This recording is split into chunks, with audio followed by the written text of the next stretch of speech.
Just because a patient is in your practice does not mean they're going to listen to you or like you or need both. And you can need both if they're going to follow what you want them to do. And you need to build rapport and build it quickly. But how do you do that? My guest today is in a specialty where good rapport is especially important, and she's going to share some of her secrets with us. I'm Carl White, principal at Market Advisory Group, which is a healthcare marketing agency, and I'm also the host of PracticeCare. The mission for both is the same, and that's to help private practice owners stay private. It's usually what they want, but care is better when it's the providers of care who also own the practice, because then any decision that's got to get made, business, clinical, whatever, is made by the same people who have to turn around and take care of a patient. And so we can feel quite confident that the needs of the patient are always in top of mind. My guest today is Tina Musselman. Tina is a registered dietitian nutritionist and licensed professional counselor, which is a rare dual credential that lets her tackle both the nutrition and the mindset side of health in one place. She's the founder of The Point, a telehealth practice based in Illinois, serving over 1,000 patients, where she and her team help busy adults stop spinning their wheels and start making real, lasting changes. With over 20 years of clinical experience, Tina specializes in bridging the gap between knowing what to do and actually doing it. Easy to say, not easy to do. Thanks for coming on Practice Care. Yeah, no problem. Thanks for having me, Carl. I appreciate it. Yeah, we all know what to do. We just suck at doing it. So if you've Well, and cracked it's that code, I think I want to not just listen to your webinar. yeah, I have an island somewhere, right? Yeah. But it's not just for our health, but I mean, even as a small business owner, right? Yes. Like we have to follow through. We have thoughts all the time, or we may be creative, or we want to start something, but it's really that follow through that's going to make the difference for your business too. So Yep. we can apply this, honestly, anywhere in your life, business, Execution. family, health. Yeah. Getting it done. Yes. Mhm. Um, so our topic is building rapport with patients quickly, let alone at all, but quickly. We're going to get into that, but you're a new guest, at least to Practice Care. And so our listeners don't know you. So tell us a bit more about you and the point and wherever you'd like to take us. Sure. Yeah, I'll tell you just a little bit about my history and really what I bring in terms of this conversation in terms of practice growth. Hmm. So, yes, I'm a dietitian. I'm also a licensed counselor, and I added that counseling degree because people were coming in and saying, Tina, I know what to do, but I'm not doing it. What's wrong with me? Or they'd say, Hmm. Tina, I'm so successful everywhere in my life. I'm successful at work, but I can't get this. Hmm. And it was their health. And so I always loved psychology. So I went on and got that counseling degree. But I never really used it for a long time, except when I was working on program growth. So Hmm. prior to private practice, I actually worked in hospital systems for 18 years. And I built weight loss surgical programs from the ground up for three Okay. hospital systems outside of Chicago and Hmm. around Chicago. And it's a pretty competitive market, especially for Mm. a niche like weight loss surgery. So I found that what I learned as a counselor could be applied to customer service from start to finish. Mm. And yeah, and from that, we had a in addition to working with a really great, fantastic surgeon and mentor that the patients just loved, and a couple surgeons I worked with, but it transformed our patient follow-up, our patient commitment, especially in the pre-op process, because they could call five other bariatric surgeons in the area. I had to True. keep them engaged with us, right, to Hmm. keep my numbers up. So I translated those skills and put them into more of a business model, trained my staff, made it replicable, and Hmm. built robust surgical programs. Right. It's funny when you say it, it's like, I know how to count calories and there's endless tools, but I just don't, that doesn't seem to make much of a difference. So what's the missing piece? It's the mindset, right? It's It- the, it- yeah. yeah, and actually, I don't even let my clients use mindset, but yeah, it's the Y- choices, it's the behaviors, it's the Yeah. perspective. Yeah. I laugh because we can let's just apply this to business too, right? Because I'm a business owner. This is my fourth time starting my business, but mindset, people talk about it as if it's like something that's just going to fall out of the sky and hit Right. us. Right. So I tell my clients we can't use mindset, we can't use willpower, we can't motivation because we're not sitting ducks. We're just not waiting for these things to fall out and bonk us one Hmm. day and then hope we get going, right? Or Yeah. if we do get started, if we Yeah. put this in a private practice perspective, Hmm. like I don't ever say like, oh, I lost my mindset, so I stopped working. That's true. You know, I'm never using the word again. You've Yeah, but convinced me. I use words like my drive was down or my time was changed or Yeah. like Yeah. things kind of shift in our life or I use Yeah. the analogy of sometimes we have to press the gas and sometimes we have to press the brake, but that's very different than like mindset falling away and being out of our control. So Yes. a little practice humor and just, and we'll talk today about just the importance of words and the words we Mhm. use and what kind of difference that can make. So yeah, Yeah. mindset's one of those words that people just use it like I'm waiting for some of it. Yeah, You I know, never thought of it. And it's not it's a true. powerful, yeah, it's more of a, and I don't use this word lightly, but I mean, because I've 24 years of hearing people talk as a clinician, like we're not victims just waiting for willpower, Yeah. to hit us, Yeah. come and go. We have to Yeah. look at what's in our control and Yeah. really drive. I use words like momentum and habits and Hmm. diligence, which applies very much to small business, just having the diligence Definitely and grit to does. get up and keep It going. definitely does. So let's get into it. So building rapport with patients quickly, you actually, as you were describing your, more about you, you hit a different reason than I thought of, but just an obvious, the importance of doing this.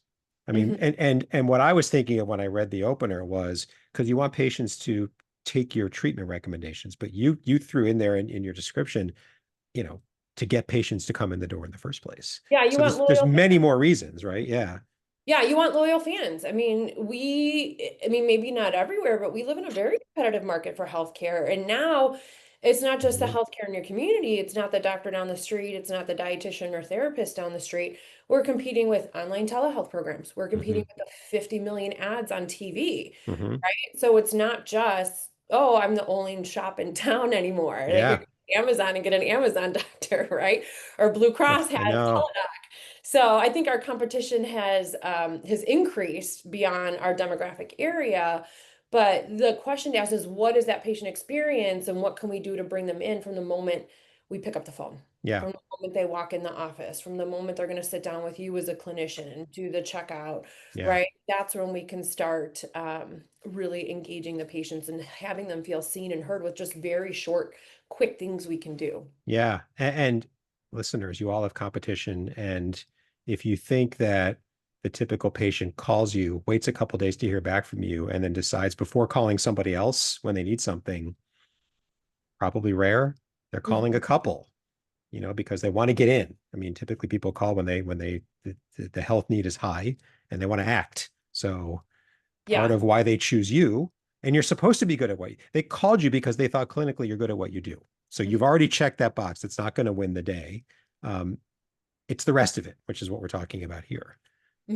Yeah, how do we get loyal fans? How do we Yeah. get them to not keep looking after they booked that first appointment with us and just look for maybe there's something better out there Yeah. for Right. you Yeah. know, Yeah. because information is just way too accessible. So yeah, I mean, this is a way you can work with your office and especially you as a clinician, of course, but Mhm. we can work with all aspects of our staff and the patient experience Take to us through that. Yeah. So, well, like, yeah, what are the, I mean, not sort of the deep dive, but kind of like the yeah. major components of how do you build rapport quickly at the point? Yeah. So number one, and it's I'll give some examples so you fully understand, Yeah. but use their language. Okay. Mm. So when I was in school to be a counselor, we were taught obviously Freud and, Adlerian, like there's so many different theories. But some of the newer theories are called post-construction that has a lot to do with people's language and the stories they tell themselves. And how I think, and at first I was like, I don't want to learn any of that. Like, you don't become a therapist because you don't want to dig into people's deep, dark secrets. Like, how could changing language be the thing that moves the needle for Hmm. someone? Hmm. But I'll tell you, it's the number one thing I use in my practice. Give an example. Yeah, so I'll give you an example. So Yeah. let's say, a client shows up and they sit down with you or even on a phone call, they're like, hey doc, I'm just so like fatigued and run down. And by the end of the day, like I just want to crash, Hmm. right? They use Hmm. words like fatigue, they use words like run down, and they use words like crash. So to help them feel heard, validated, and connected to you, you're going to use those same exact words back. Hmm. I wouldn't say, oh, you mean you're tired? Hmm. And get me tired. Hmm. I would say, so when you're fatigued, what does that look like? When you just want to crash at the end of the night, what are you still hoping you can do? Yeah. So when you use the person's language, Hmm. it automatically says, I see you, I hear you, and it creates a bridge, Yeah. Yeah. right? So yeah, I remember like when I was in the surgical office, people would call and they, would say things like, I've been at this for so long. One thing I hear is that my metabolism's broken. I hear that all the time. So I wouldn't say like, oh, so you feel like you're not burning any calories. I would say, come on in. We can work with broken metabolisms, no problem. Right. right? Not the So, time to tell them it's an error right, concept. Yeah. Don't. right. I'm not Yeah. going to educate. I'm not going Yeah. to do Yeah. that. Yeah. But once they hear me use the language back, instant connection, and that phone call just becomes more engaging. Yeah. And when you learn this skill, it takes you 0 more seconds to use it on a Hmm. phone call, in a session, Yeah. anywhere in your practice. Yeah. And you're going beyond then don't use jargon. Like that's where I thought you were going to go when you first said this, because jargon's terrible. Um, Yeah, you yeah. know, And at that's least maybe you bring them along if it's really important, but I hate jargon.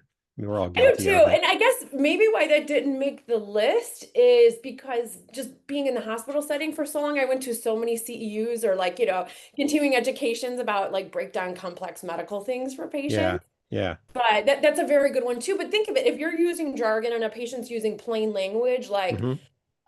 I wake up in aches and pains, Hmm. right? And you're not going to get into, oh, you have inflammation of the Right. joints, Right. Right. right? It's like I it's don't like know. I just, can I come in or what? You know? yeah, it's like two cars crossing in opposite directions at the Yeah. night, Yeah. right? So when we're Yeah. not aligned with our patient's language, it's two ships passing in the night. Yeah. Yeah. Like the broken metabolism, like we know, that's not a real thing, but not the time and place. Come on in. I know we're going to get you on a good path. We'll deal with the language and whatever as we get to know each other. Right. And, it's not a battle worth picking, you know. It's not even a battle. Like we're It's not not even a battle. Yeah. about a battle. We're just Yeah. talking about how we can use language to turn people off from us, even though we may be well intentioned, Yeah. or we can use language to engage with someone Right. and So get for more involved in feeling connected from the first phone call or first office visit. Perfect. Okay. So So keep yeah. going. So first phone call, mirror their language, use their language, not just Yeah, if mirror, they're but use calling, it. hey, Doc so and so, I've been everywhere. I've seen every specialist. I've heard you're a great GI doctor. Can I get an appointment? Great. I'm so sorry to hear you went and saw every specialist. Hmm. Would love, and that right away validates their experience of Hmm. feeling tossed around within the healthcare system, Yeah. Love it. versus being like, Yeah. oh, okay, well, you want another appointment? Yeah. Yeah. Yeah. So yeah, it just we have these like neurons in our brain. They're actually called mirror neurons. But yeah, when we reflect back accurately, Hmm. it's like a vacuum, just I don't want to say like sucking people in, but it just creates a connective bridge Hmm. in an emotional bridge when Yeah. people, I mean, just think about if you have a conversation with your spouse or your kids and you don't feel heard or you don't feel validated. They're not mad, they're not arguing with you, but you're just like, I'm not so sure they got what I was trying to convey. Like it doesn't leave a good feeling, Yeah. Yeah. and anytime we can evoke an emotion in someone, it hardwires the brain quicker. Hmm. So yeah, if they Hmm. feel heard, validated, they feel good about that conversation, they're going to remember you, your office, that office visit. Mhm. Yeah. And it's as authentic of a word choice as any other word choice you might pick, because you're having a conversation. You you want to connect. Why wouldn't you want to connect with somebody who says, "Can I come in?" Of course you would. So you're Right. picking a very effective way of doing it. It's very authentic. You got to fill that. You have to fill your response with some words. Why don't you And it pick just their it, words? it takes just a keen ear. Yeah. Like you just change the way you listen and you listen for keywords, just really kind of paying attention to someone. Hmm. And like I said, it's 0 more time. Yeah. But it It's the comes same. with practice. You just have to practice it. That's all. And then you can train your staff on how to practice it. Yeah. Another great thing to do too, like I use like an intake form in my EMR. Hmm. And now with the power of I can Hmm. take an Excel spreadsheet of my entire intake form, Hmm. take out all patient demographic data, so there's no patient identifiers. I can Hmm. pull all the top reasons people are coming in, all the top medical conditions. Like we asked, what are your top 3 goals? I can pull those, Hmm. dump them into AI, and then also use it for my marketing now. Now I have my Hmm. patient's language for my marketing. Hmm. I was talking with another dietitian in the Chicago area, and it was a great conversation. She's a great dietitian, great practice. And she's like, Tina, I feel like it's a little slimy or like weird or shaming to market. And I was like, that's odd. I've never felt weird about marketing. And what hit me was she's not a clinician in her practice. She's a business owner. She's had a clinician with a different patient, Oh, okay. but the So specific she hasn't difference. gotten over that. because she doesn't Well, know no, she no, can. she has not been in session hearing her patient's words Got it. to be able to feel comfortable reflecting them back in her marketing. Hmm. But we can do that. Like pull your intake forms, pull your online contact forms, Hmm. look at the language, put it through, AI, sort it out. And when you Hmm. use the language of your clients, you get better engagement. Yeah. You could do that with the reviews too. Just There you copy them go. all out. And what are the top themes of why people say they like us so much? And Yeah. and anything they complain about too. Yeah. Yeah. So use the words. That's like Mhm. step one, first call. So keep Yep. going. What else? So building rapport quickly.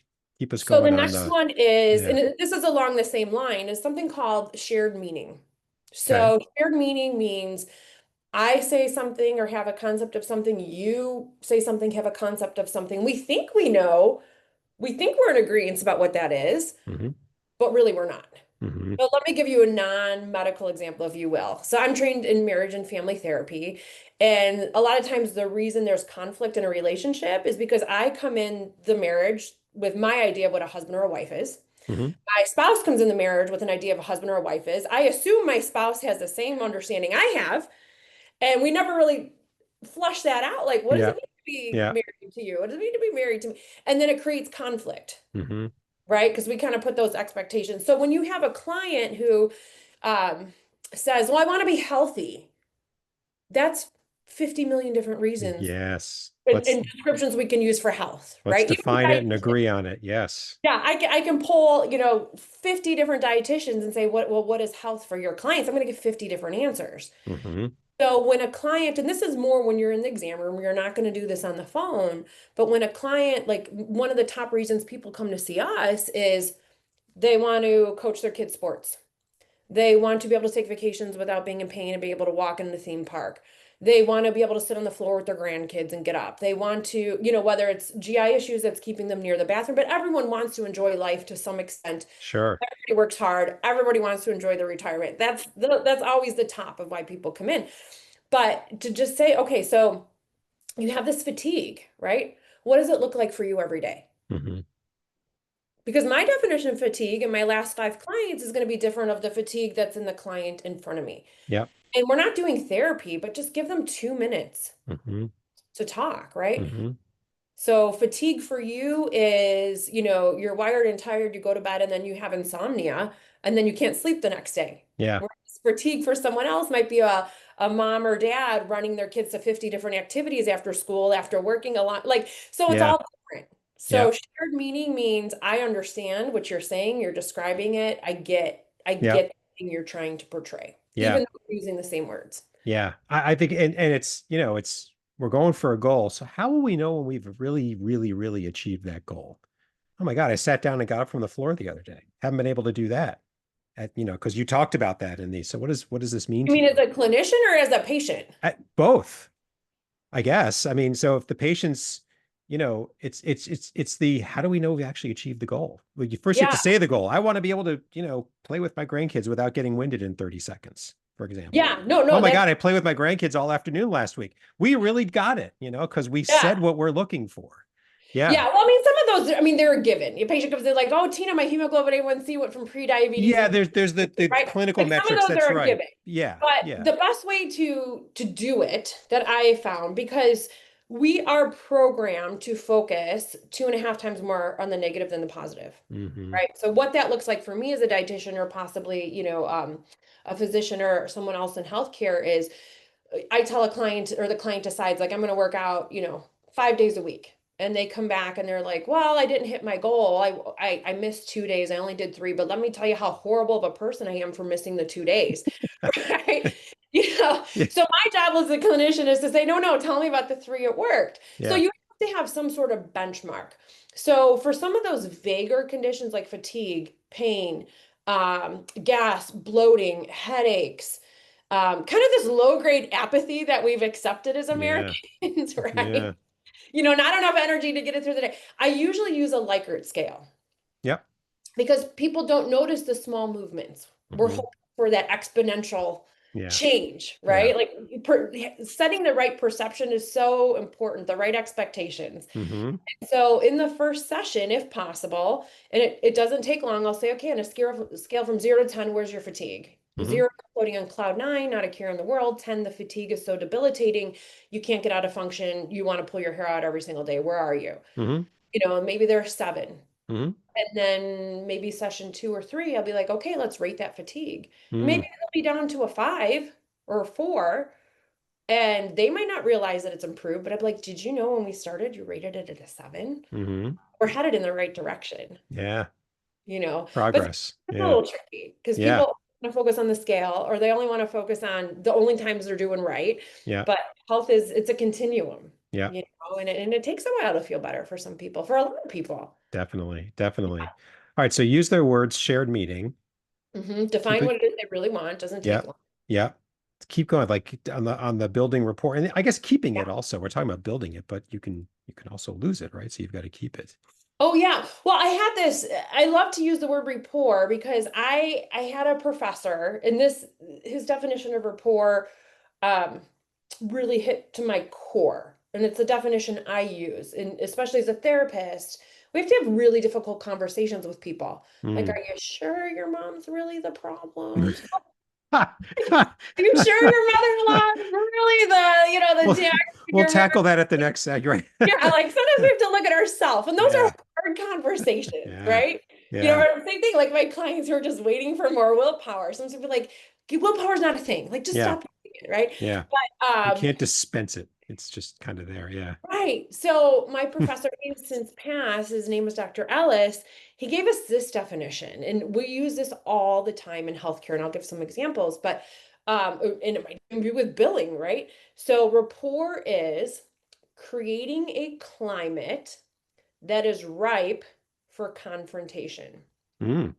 Now, the definition alone makes my stomach crawl up in my esophagus. I hate Okay. confrontation.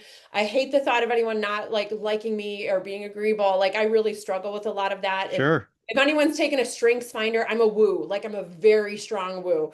So confrontation is just, although I've learned to do it and navigate it pretty well. Hmm. But so creating a climate that is right for confrontation, Got it. which is so important because as a physician, you might have to say like, hey, Mr. Smith, Hmm. right? I've noticed you haven't refilled your blood pressure medication in the past month. Hmm. And you're coming in and we're almost in a hypertensive crisis. Hmm. Help me understand what's going on, Yeah. right? Yeah. So we have to have difficult conversations all the time in healthcare. Yeah. Yeah. So one way to know if you're not doing it is those difficult conversations are going to go south very fast. Hmm. Your patients are not going to follow up. You're going to lose new patients. Hmm. You're not going to get the Google reviews. They're not sending their family and friends. Yeah. One Yeah. of the things I'm most proud of, I have a lot of people who worked with me for a year or two. Hmm. Like our retention rate is very good. Hmm. And I'm so proud of that because that means we're creating rapport, we're creating Hmm. relationships, we're creating community. Hmm. People who send, I think anyone in private practice knows you reach that threshold where all of a sudden referrals start coming in. Right. If you're not getting referrals, Yeah. we're not No, doing you got a big something problem. right. That's You right. got a big problem. Most, if it's established, but the majority ought to be coming, unless there's some weird Yeah. specialty or I don't know what it is, And but you're a for most, neurosurgeon, right? correct. Correct. You're a But for neurosurgeon or most, you're an ER doctor, yeah, correct. for most, I mean, we do marketing and I tell them like, look, a minority of what you get should come from what we do. The majority Yeah. should, because it's a sign of a healthy practice. And at the checkout desk, your staff, like we always book that next appointment before someone leaves. Hmm. I mean, we're telehealth, soon to be in person, but we never get off an appointment without scheduling an appointment. Of course. Unless we're ready to discharge and say you're ready to fly on your own, which is a Right. beautiful thing, Right. right? Right. So if you have if your appointment desk is like, half the patients today didn't really want to schedule, or they were going to look at their calendar and call us back, something's going on in those exam rooms. I can tell you they're not going to call back. Yeah. I mean, Yeah, they're not yeah. going to call because Yeah. if they had a positive, yes, give me my 3-month appointment right now, let's book it, Hmm. Hmm. right? Hmm. So those are ways to Interesting. tell if you're doing If it you're or doing not. it well. Yeah. And I mean, as much as we don't believe there's like a energetic, when you walk in the room if you feel tension or it doesn't feel good or someone just had an argument and you walk in a room and you're like showing up at a party and parties are always stressful. You're just like running around trying to get it done. And if you walk in, you can tell if something wasn't right that Oh day. yeah. Yep. So Yeah. yeah, like turn into your spidey sense and kind of that gut intuition, and you can sense how things go. Yep. Yep. So keep us going. Any other like big things you do in your practice to, build rapport, keep rapport? Yeah, things that I do is this is another easy one. It takes zero extra time and it's free.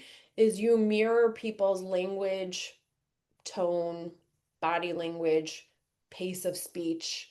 Uh, Mm, so yes, so we do. I mentioned before we have these mirror neurons, and mm-hmm, it's literally what it says is we're looking mm-hmm, for people in our environment that are like us or to mirror us. mm-hmm, So if you have a client that's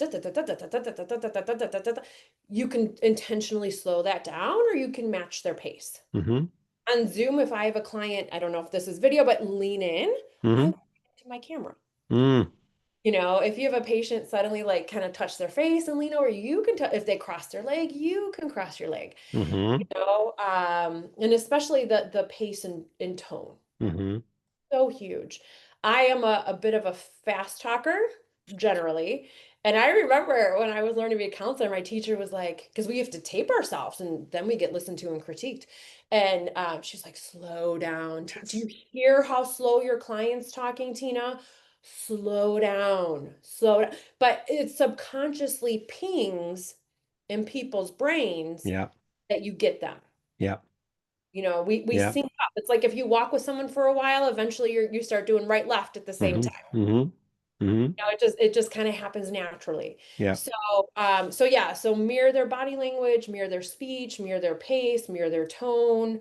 If you have someone who I'm a very elevated speaker, right? Like I can go high and I can go low and I can go Yeah. fast and I talk with my hands, but some of those clients, it doesn't work. I can't be that boisterous person. And if I come in like that, I'm like a bull in the china shop in my session, Mm-hmm, mm-hmm. you know?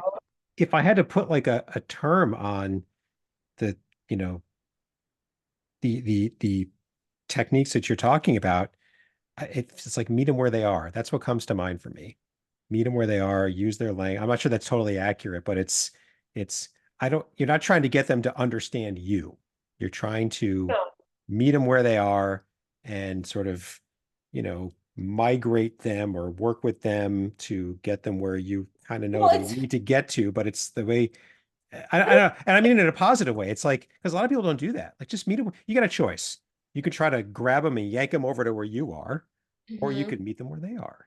It's hmm just I'm not sure it's totally accurate, but that's kind of what's coming to my mind. You it's use their more, words, and we it don't is, have to give a term to it. I just but it's more reflecting their state. It's more of a reflection okay. that creates a bridge. Yeah, okay. Because then once the rapport is made, then you can go faster. You can do more education. You can Got talk. it. You know what? It's more of a bridge to say, like, come on aboard. Like Yeah. we're together. It's Yeah. more of a collaboration, Yeah.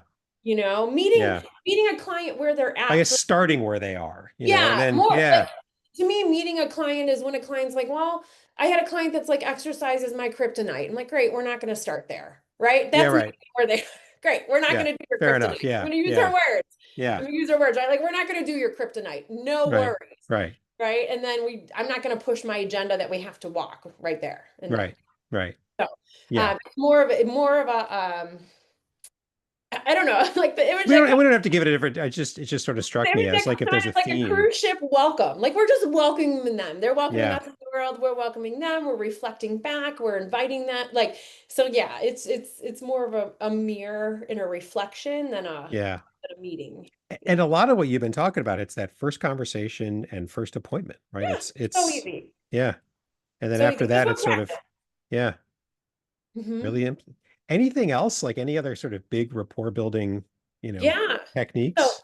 I have two more. I have two more. Okay. I have a total of five, but these are the top five that I could think of that'd be great for private practice. So another one is master your own nonverbals. I Interesting. think even as a patient, I hate when a doctor is just typing away, typing away, typing away, typing away with back towards me. Even Right. yesterday, I brought my son into the pediatrician to update his asthma. Hmm. I think he spent 3 minutes with us. It I was so know. dismissive. Yeah.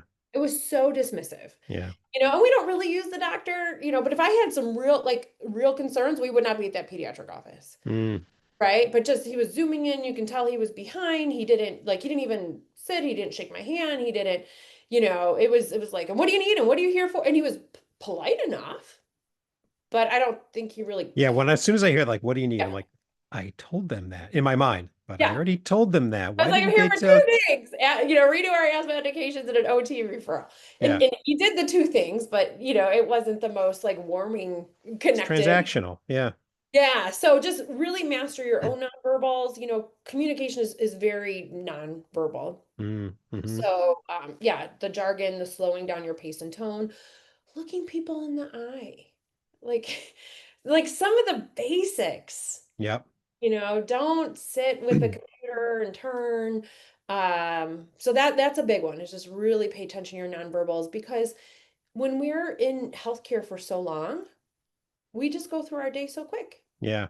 And to us, what seems normal, Yeah. not normal for our patients. Yeah, it's funny you mentioned this. I just had my annual exam last week, and he did a lot of this. So I'm sitting next to the computer. It's on my right, and he was sitting there, but he was facing me, not the computer. He actually backed away from the computer a little bit.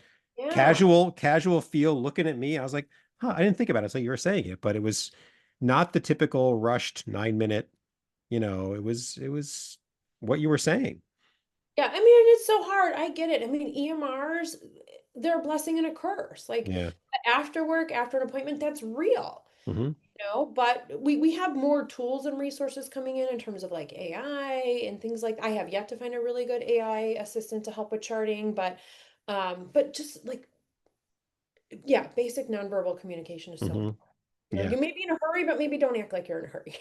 We're talking 30 to 45 seconds or something really minimal, like, just, Yeah, yeah. yeah. So, Okay. yeah, and then if you're doing Zoom, mirror their language, lean in, things like Hmm. that. Yeah. And then tip number 5 for rapport is being impeccable with your word. So under promise, Yeah. over deliver. Yeah.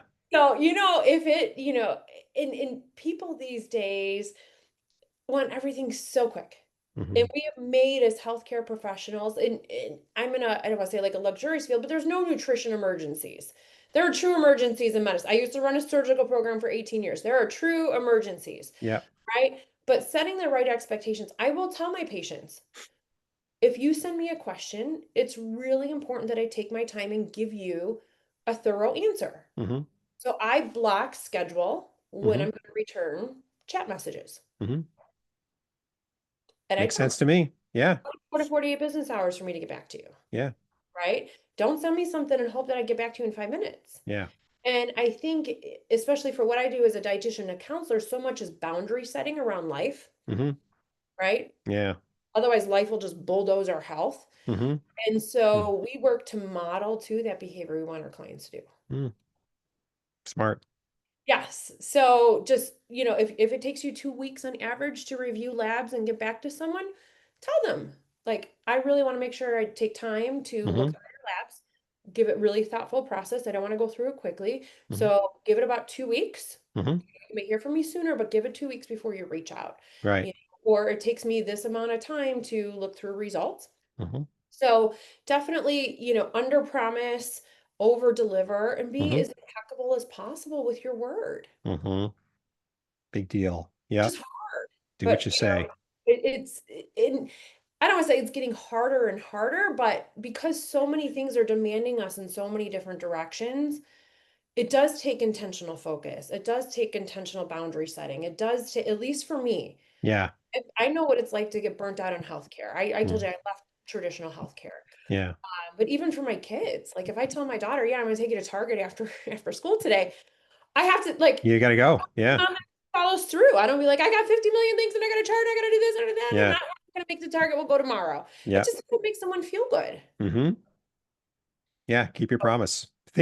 Consider what you're promising. And two, it starts with an honest assessment of what's capable, not people pleasing, not people pleasing. And it's an honest assessment of like, okay, I've made too many mistakes in chat messages. That's why now I put my boundaries down. Yeah. I don't even check my phone text because I've made too many mistakes. Yeah. I don't tell someone yes for an appointment anymore until I'm sitting down in front of my calendar because I've made too many mistakes. Yeah. So with a lot of lessons learned, Yeah. and you can figure out the practice that's going to work for you. Yeah.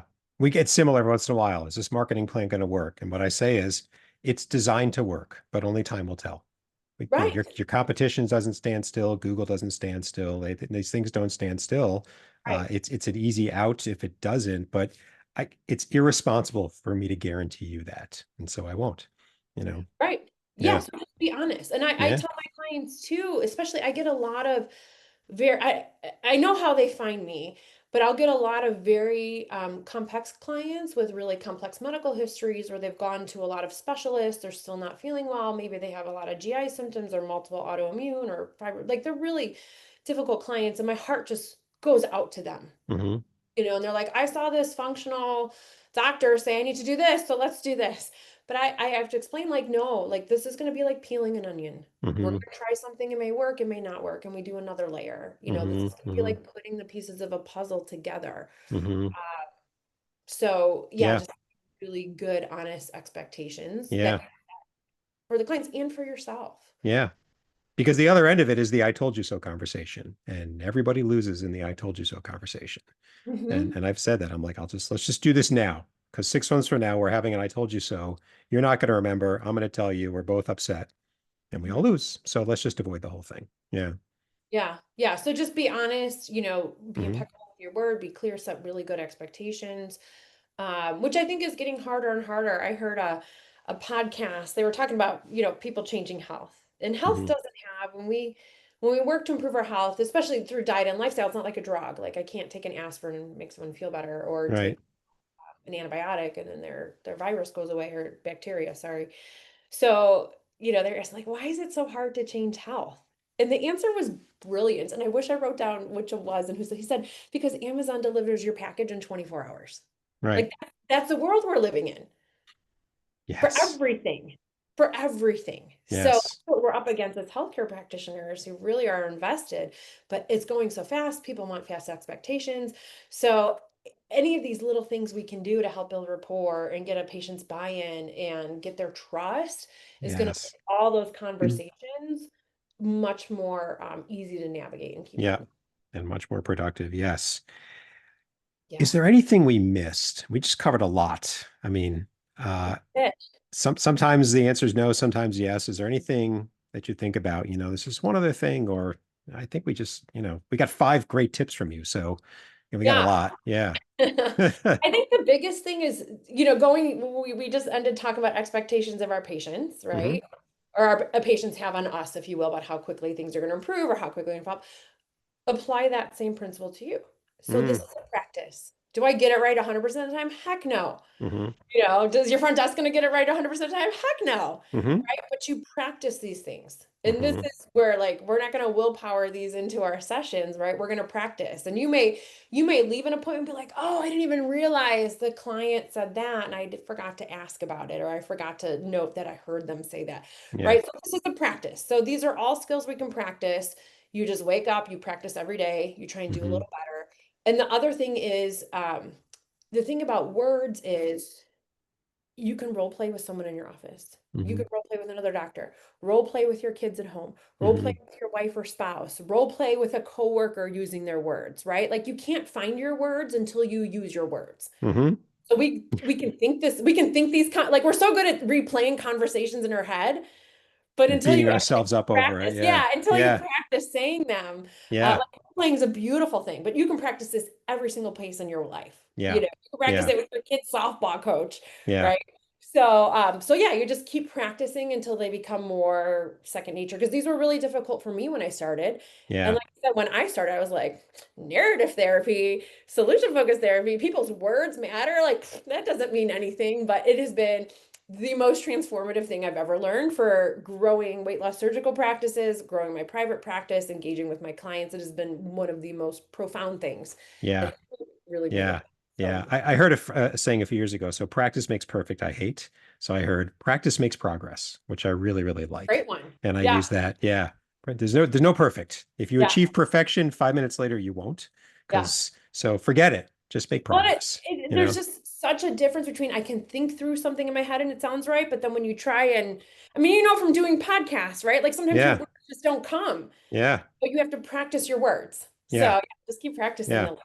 Mhm. Surgeons, did you think about the surgery 25 times to get good, or did you do it 25 times to get better? Exactly. Same Exactly. thing. You got to go out and do it. Yes. It's Great the same for everybody example. else. Yeah, Yeah. great Yeah. example. Where would you recommend somebody get started? The context is the listeners, Tina's right. We're terrible at this, or I don't know. But they just 5 tips. Oh my God, so much information. Where can they start? Well, I think I just answered it. So Just practice. practice. Okay, Yeah, there you go. practice Yeah. everywhere in your life. And then of course, people can always reach out to me. I am working on putting this guide with tutorial videos up on my website for free. It's not there yet, but you Hmm. are always welcome to reach out to me. I love connecting with other healthcare professionals, especially entrepreneurs, because there's not a lot of entrepreneurs in my family or life. So I always love Hmm. having great role models. I love to mentor. I love to have mentors. So don't be a stranger, There you but I go. think we just answer the question. Just start Yeah. practicing. Well, on Train that and train note, your staff. Train your yeah. or Yeah. I'll come in. I mean, I've done staff trainings before. I've worked with other practices on training their staff Okay. and training front desk and for patient engagement. So, that's always an option too. But yeah, I mean, just you start small. Do you have an ETA on the videos you were just talking about? Like the Now, okay, so now I need if to you be don't say, impeccable. under But promise, like over now I deliver. need to So, be impeccable with my word and under yeah, promise and over deliver. I will say, just thinking about what's on my plate, um, by the end of July, they will be up. 2026. Okay. Yeah, so like a month and a half. All right. Or Very sooner. good. Yeah. Yeah. I'll send Perfect. actually, Carl, I'll just send it to you and if you can do whatever you want with it. Yeah, we'll So, get it. We'll send me the link. We'll put it in the show notes. there you go. There you go. There Well, you go. thank you for coming on. This is great. We haven't had this topic before. Very practical stuff, very doable, understandable stuff. So thank you. Well, it's the foundation. You can have all the business pieces in place, but if your Yep. customer service is in the toilet, good luck. And if your clinical experience and expertise is excellent, but people don't like you Or your front desk, or or your your front, or yeah, your referral coordinator, yeah, or yeah. Very, Mhm. very much so. Yes. So you gave us contact information. We're going to put it in the show notes for the episode. So now anybody who wants to get a hold of Tina, you've got another way to do it.